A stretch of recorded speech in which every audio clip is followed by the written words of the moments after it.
ভারতের সংসদ অচল, দিল্লির রাজপথে টিয়ার গ্যাস, পুলিশের লাঠিচার্জ, তামিলনাড়ু থেকে একদম মুম্বাই, সিনেমার রূপালী পর্দার থালাপাতি বিজয় থেকে শুরু করে সোনাক্ষী সিনহা, সালমান খানের মতো অসংখ্য বড় বড় তারকাদের সোশ্যাল মিডিয়ার বার্তা দেখে অনেকেই ভাবছে দিল্লির মসনদে থাকা নরেন্দ্র মোদীর দিন শেষ।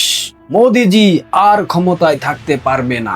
আর কেউ ভাবুক আর না ভাবুক, বাংলাদেশি জামাতি গান্ডু পদবালকরা ঠিকই ভেবে নিয়েছে বললে ভুল হবে, তারা মেনে নিয়েছে, তারা ধরে নিয়েছে নরেন্দ্র মোদীর দিন শেষ।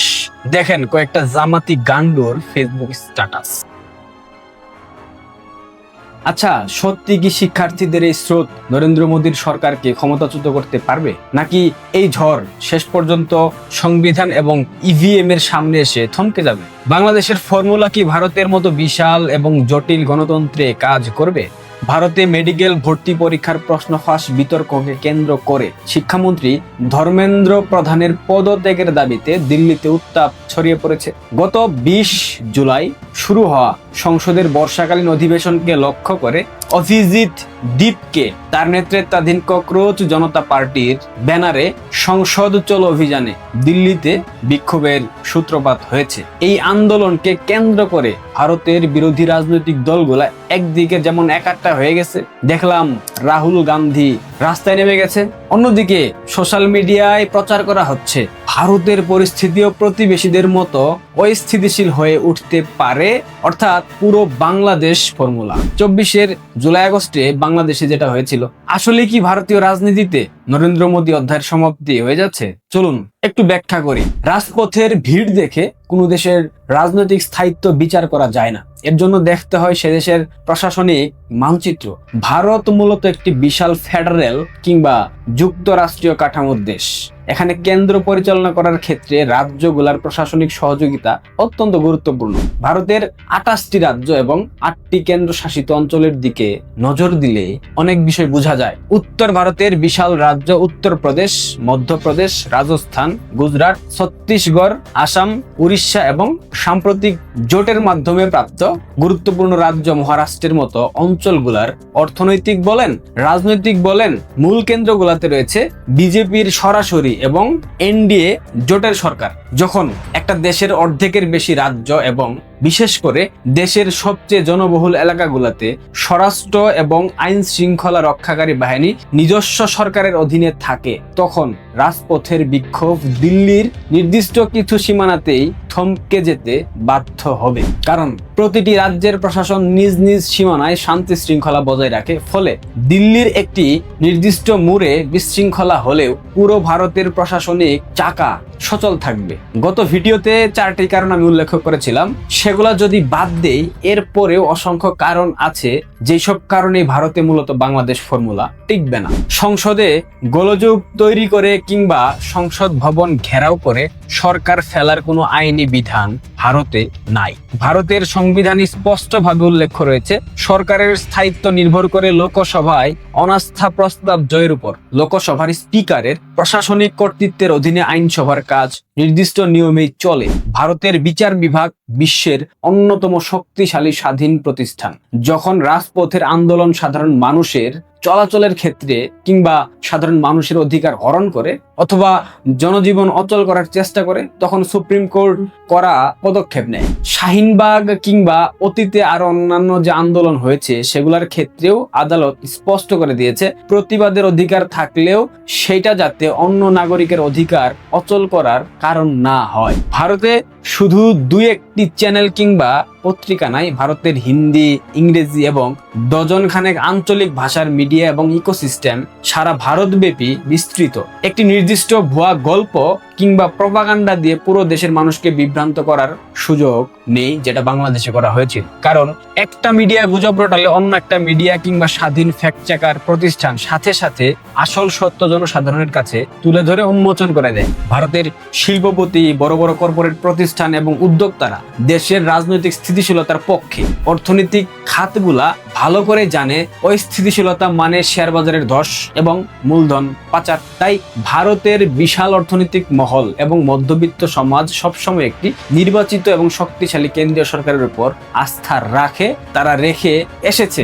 ভারতের নির্বাচন কমিশন একটি অত্যন্ত নিরপেক্ষ এবং ক্ষমতাধর সংস্থা। ভারতের রাজপথের কোনো দাবি কিংবা আন্দোলন নির্বাচন কমিশনকে প্রভাবিত করতে পারবে না। নির্বাচন কমিশন শুধুমাত্র নির্দিষ্ট সময় পর পর সংবিধান অনুযায়ী স্বচ্ছ নির্বাচন আয়োজন করে। সেখানে জনমতের প্রতিফলন ছাড়া আর কোনো অলৌকিক উপায় ক্ষমতায় বসা যায় না। ভারতের বিভিন্ন ধর্ম, ভাষা, সংস্কৃতি এবং সামাজিক গোষ্ঠীর মানুষ বসবাস করে। উত্তর ভারতের কোনো সামাজিক বা রাজনৈতিক ক্ষোভের প্রভাব স্বতঃস্ফূর্তভাবে দক্ষিণ ভারতের তামিলনাড়ু কিংবা কেরালা কিংবা উত্তর পূর্ব ভারতের রাজ্যগুলোতে ছড়ায় না। এই প্রাকৃতিক সামাজিক বৈচিত্র্য যে কোনো কৃত্রিম আন্দোলনকে একটি নির্দিষ্ট অঞ্চলে সীমাবদ্ধ করে ফেলে। যে কোনো বড় ধরনের আইন শৃঙ্খলা সংকটের রাজপথ সামলানোর জন্য কেন্দ্রীয় সরকারের হাতে রয়েছে বিস্তৃত এবং পেশাদার আধা সামরিক বাহিনী, যেমন সিআরপিএফ, বিএসএফ, সিআইএসএফ এবং বিশেষায়িত র্যাপিড অ্যাকশন ফোর্স RAF। কোনো রাজ্যে কিংবা রাজধানীতে অস্থিরতা তৈরি হলে অত্যন্ত কম সময়ে এই বাহিনীকে নামিয়ে পরিস্থিতি নিয়ন্ত্রণে আনা যায়। গত এক দশকে মোদী সরকারের সব থেকে বড় শক্তি হলো কোটি কোটি প্রান্তিক মানুষের ব্যাংকে সরাসরি সরকারি সাহায্য পৌঁছে দেওয়া। আধার, জনধন এবং ইউপিআই এর মাধ্যমে রেশন, আবাসন এবং নগদ সহায়তার সুফল সাধারণ মানুষ কোনো প্রকার মধ্যস্থতাকারী ছাড়াই পেয়ে যাচ্ছে। এই বিশাল উপভোক্তা ভোট ব্যাংক সাময়িক কোনো রাজপথের স্লোগানে সহজে বিচলিত হবে না। ভারতের সাধারণ নাগরিকরা দেশীয় নিরাপত্তা এবং আন্তর্জাতিক সম্পর্কের ক্ষেত্রে চরম সংবেদনশীল। রাজপথের কোনো আন্দোলন যদি কোনো আন্তর্জাতিক সংস্থা কিংবা বিতর্কিত গোষ্ঠীর দ্বারা প্রভাবিত বলে মনে হয় এবং ক্ষেত্র বিশেষে প্রমাণিত হয়, তবে সাধারণ মানুষ স্বতঃস্ফূর্তভাবে সেই আন্দোলনের বিরোধিতা করে নিজেদের দেশের অখণ্ডতার পক্ষে দাঁড়িয়ে যায়। এবং এই যে আন্দোলন হচ্ছে, এটাও যদি প্রমাণিত হয় ডিপ স্টেট প্রযোজিত নাটক, তবে ভারতের সাধারণ মানুষ দেখবেন তাদের দেশের অখণ্ডতার পক্ষে দাঁড়াবে, এই আন্দোলনের বিরুদ্ধে অবস্থান নেবে। ভারতের সুবিশাল অর্থনৈতিক চালিকা শক্তি হলো দেশের উচ্চ মধ্যবিত্ত এবং মধ্যবিত্ত শ্রেণী। এই বিশাল জনগোষ্ঠী রাজপথের ধ্বংসাত্মক রাজনীতি কিংবা সহিংসতা পছন্দ করে না। রাজনৈতিক সহিংসতা সেটা একেবারে পছন্দ করে না। তারা ব্যবসার উন্নয়ন, কর্মসংস্থান এবং শেয়ার বাজারের উপর সম্পূর্ণ আস্থা রাখে। এর ফলে রাজপথের কোনো আন্দোলন তাদের সমর্থন পেতে ব্যর্থ হয়। ভারতের আঞ্চলিক দলগুলা নিজ নিজ রাজ্যে ক্ষমতায় থাকার কারণে কেন্দ্র থেকে বাজেট এবং অনুদানের উপর বহুলাংশে নির্ভরশীল হয়ে থাকে। রাজনৈতিকভাবে মোদির বিরোধিতা করলেও প্রশাসনিকভাবে কেন্দ্রকে অচল করা কিংবা বড় কোনো অসাংবিধানিক চক্রান্তের অংশ হওয়া তাদের নিজস্ব রাজ্য শাসনের জন্য ঝুঁকিপূর্ণ। সুতরাং এই ঝুঁকি কেউ নেবে না। যদি পশ্চিমবঙ্গে মমতার মতো মূর্খ শাসক থাকতো, তবে অবশ্যই সেই ঝুঁকি নিত।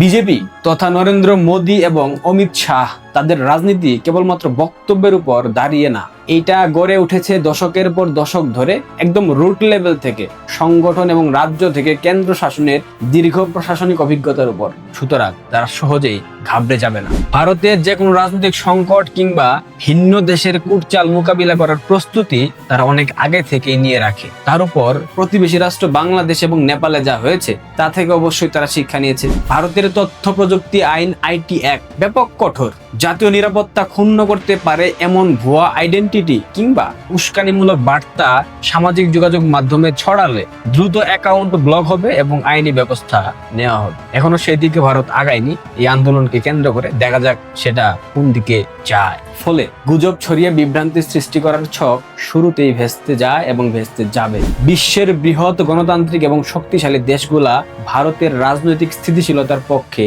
রায় দেয়। শুধুমাত্র USA এখানে ব্যতিক্রম। ভারতের বিশাল বাজার এবং ভূরাজনৈতিক গুরুত্বের কারণে বিশ্ব দরবারে নরেন্দ্র মোদীর সরকারের ভাবমূর্তি অত্যন্ত মজবুত। ফলে আন্তর্জাতিক মাধ্যমে কৃত্রিম চাপ সৃষ্টি করে ভারত সরকারকে কোণঠাসা করা কোনোভাবেই সম্ভব হবে না। ভারতের 140 কোটি মানুষ বিশ্বের সবচেয়ে বড় এবং পরিপক্ক গণতন্ত্রের অংশ। বিগত 7 দশকে তারা বহু জরুরি অবস্থা, সরকার পতন এবং রাজনৈতিক সংকট দেখে অভ্যস্ত। তারা স্পষ্ট বোঝেন নীতি কিংবা সিদ্ধান্তের প্রতিবাদ করার সঠিক জায়গা হলো আন্দোলন, কিন্তু সরকার নির্বাচনের সঠিক জায়গা হলো EVM এর বোতা। এই সচেতনতাই ভারতের আসল মূলধন। আবেগে বিভাগের বসে বাংলাদেশের রাজনৈতিক ঘটনার সাথে ভারতের তুলনা করাটা চরম নির্বুদ্ধিতা এবং এটা চরম ভুল, চরম বোকামি। বাংলাদেশ ভৌগোলিক দিক থেকে একটি কম আয়তনের দেশ, অর্থাৎ ছোট দেশ, এবং বাংলাদেশে ঢাকার প্রশাসনিক সিদ্ধান্তই পুরো দেশকে প্রভাবিত করে, যেটা ভারতের ক্ষেত্রে করে না। বাংলাদেশে ক্ষমতার ভারসাম্য এবং প্রতিষ্ঠানের চরিত্র ভারতের থেকে সম্পূর্ণ আলাদা। ভারতে যেখানে রয়েছে 28টি স্বাধীন রাজ্য সরকার, বিশাল অরাজনৈতিক সেনাবাহিনী, স্বাধীন বিচার বিভাগ এবং শক্তিশালী গোয়েন্দা নজরদারি, সেখানে রাজপথের মাধ্যমে সরকার পতন তো দূরের কথা, কেন্দ্রীয় শাসন স্তব্ধ করার চিন্তা করাও কাল্পনিক। দিল্লি রাজপথে ককরোচ জনতা পার্টি কিংবা বিরোধী জোটে হাজারো মানুষ জড়ো হয়ে স্লোগান দিতে পারেন, এটা স্বাভাবিক গণতান্ত্রিক রাজনৈতিক প্রক্রিয়ার চিত্র। এটা গণতান্ত্রিক ভাবে পরিচালিত যে কোনো রাষ্ট্রেই হতে পারে, কিন্তু নরেন্দ্র মোদীর সরকার কিংবা ভারতের অন্য যে কোনো রাজনৈতিক সরকারকে সরাতে হলে চক্রান্ত কিংবা রাজপথে বিশৃঙ্খলা করে সম্ভব হবে না। ভারতের ক্ষমতার আসল চাবিকাঠি 140 কোটি জনতার আঙুলের ডগায়, যেটা কেবল নির্বাচনের দিন ইভিএম এর বুতামে প্রতিফলিত হয়। এছাড়া সব থেকে বড় কথা, সবচেয়ে বড় শক্তি, ভারতের মানুষ দেশপ্রেমিক। দেশের অখণ্ডতার প্রশ্নে তারা সবসময় এক। এদেশ রসাতলে যাক সেটা তারা কেউ চাইবে না, কিন্তু জেনজিদের উপর কোনো বিশ্বাস নাই। পৃথিবীর সকল জেনজি আমার মনে হয় ব্রেইনলেস, এরা নিজের ভালোটা বুঝে না। তবে ভারতীয় জেনজিরা নির্বুদ্ধিতার পরিচয় দেয় নাকি বুদ্ধিমত্তার পরিচয় দেয় সেটা সময় বলে দেবে। তবে সার্বিক দৃষ্টিকোণ থেকে সবকিছু বিচার বিবেচনা করে এইটুকু নিশ্চিত যে এই আন্দোলনের মাধ্যমে নরেন্দ্র মোদীর সরকার পতন হচ্ছে না। বাংলাদেশি জামাতি পৌদ বালকরা যে স্বপ্ন দেখছে সেটা বাস্তবায়ন হবে না। ভালো থাকবেন, ধন্যবাদ।